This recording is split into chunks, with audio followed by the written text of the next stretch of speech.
салом ва бор дигар салом барои ҳаматон салому алейкум. Имрӯз мо дар бораи чӣ гап мезанем? Дар бораи презентатсия. Пеши ҳамаи гапҳоро сабт карда мо мегем презентатсия чист. Презентация я намуди рекламае ки бояд шумо пеш аз ҳама вақт ва ҷалби ихтиёрона дар ҳамин пардозида вақтона сарф кунед. Презентацияро 3 моҳ 4 моҳ 5 моҳ пеш эълон мекунанд. Компанияи калон уже определённый вақт доранд барои презентация. Чиқади ки Apple презентацияша 20 сентябр мегузаронад, моҳи сентябр ман намедонам. Шояд ай соли ки о яхи футболкора деге all legends are born in September. Шояд ай ҳамин сол боша. Ой, нархоша ман нархшам фикр карда истам ки нарх харидам. Дар ҳақиқат кошки мо қати китайсо кама ҷуладарӣ мекардем, бештар дар технология вақти худмон сарф мекардем, ихтиёр дар хеле истуснода барои хитой наздика ку технологияҳои копирот мекардем, копия мекардем, мевардем иҷода ва тақсим мекардем, заводу шавӣ мекардем, и патихониш мо кор мекардем. Хайр мутаассифона ва хушбахтона ояндада ин коро моро мешава ҳатман инҷи амунӣ боша. Ҳамаш фикр мекунем ки ҳатман ҳамин чизо мешава. Apple неу тарбуз мебароинда, не Apple не знаки харбуза ё ки телефон под модели крутоп. Чиқадар? Крутоп. Не крутоп ам намеша хаша ва оши палав. Ман туи брида. Бо чия вида? Хай ҳам хай. Дар бораи Apple Watch гап задам. Apple Watch нав чо таҳқиқ кардам айрӯи гап заданиёи ҳамин диктор уқа темаи калон набудай.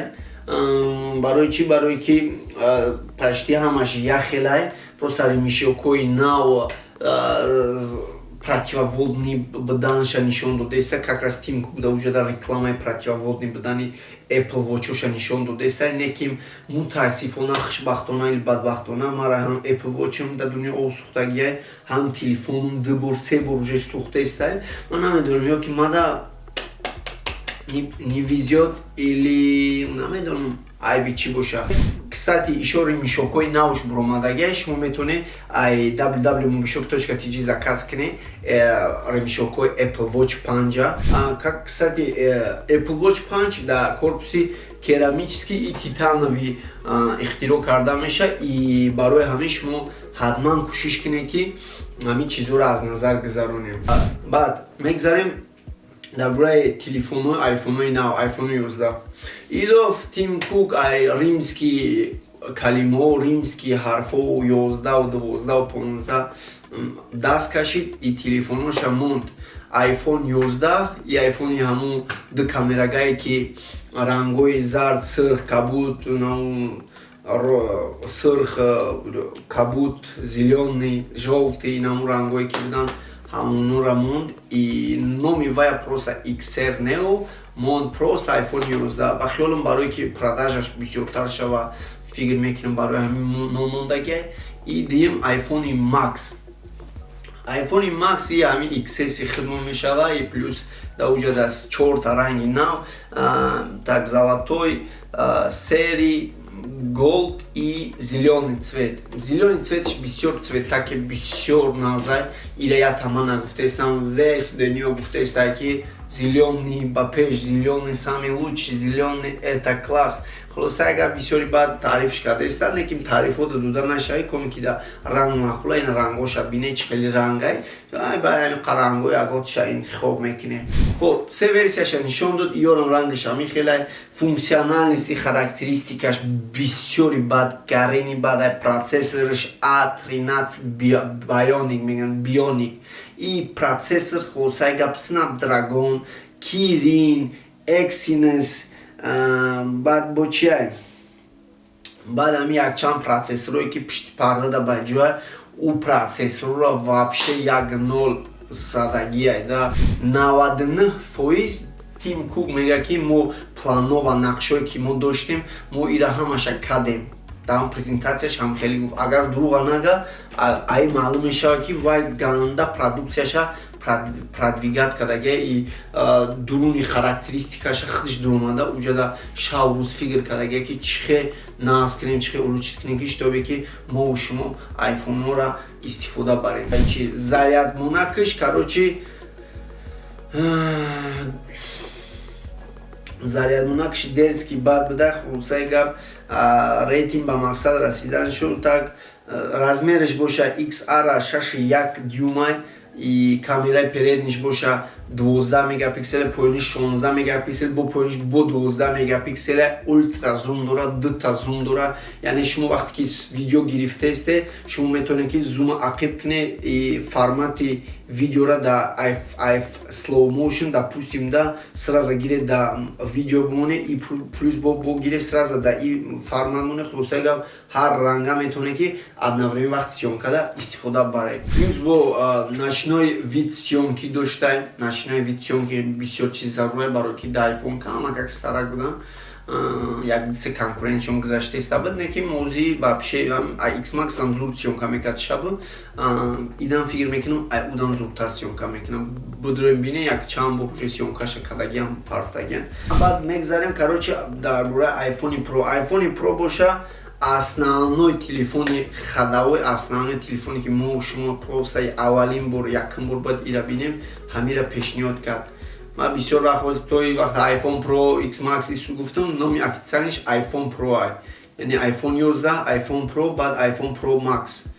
Идов компания ҳамин кори кард ки 4% яъне 4 соат бештар зарядча назар ба XS баландтар кардак.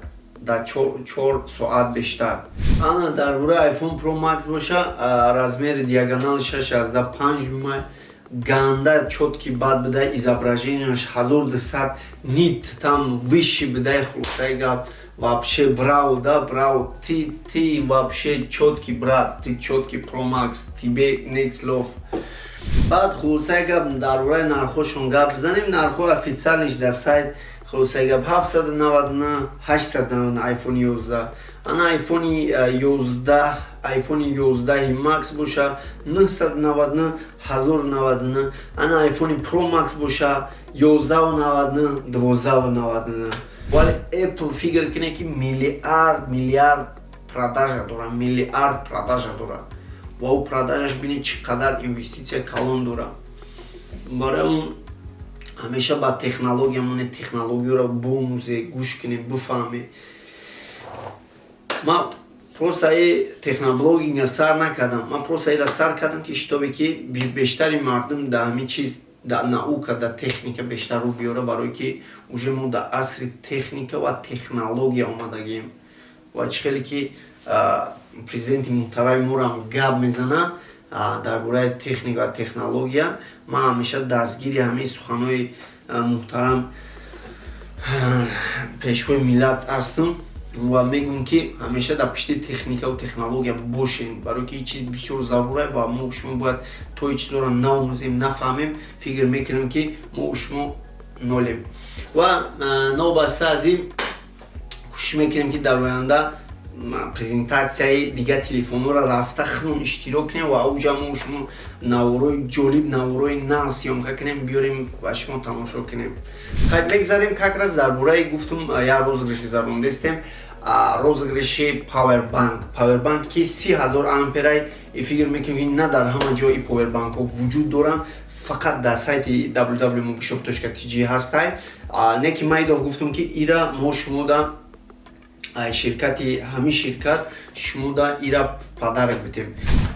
анаҳа ба дасти мо оғози павербанки гуфтаги май ном дора Demaco бисёр павербанки навзай ози мо ира бо дига ҳуй мекунем мебинем дуруша чихар устройствои бисёр навзай. ман ира да лични опити худам проверка кардагим истифода бурдагим бисёр качествои навз ва дастрасай. рӯсайгар ози аксия рафтестай шумо метавонед ин павербанка ба нархи 99 сомон ҳами ширкат заказ кунед то есть ҳамин сайт заказ кунед и шумо да мебирам бесплатно доставка мекунанд. 3000 амперай корпусшам пластмассовия алюминиевый нестай оҳан надора ягон чиз надора неким заряди зур метия. бисёр ширкатҳое ҳастанд ки масалан 20000 30000 менесанд ин пурра 30000 намета и садфои шумо да 30000 заряд мета. дар инстаграматон агар хоҳед ки ира бесплатно биёве комеки инстаграма дуруни mobishop.tg я сториз кна сторизда сурати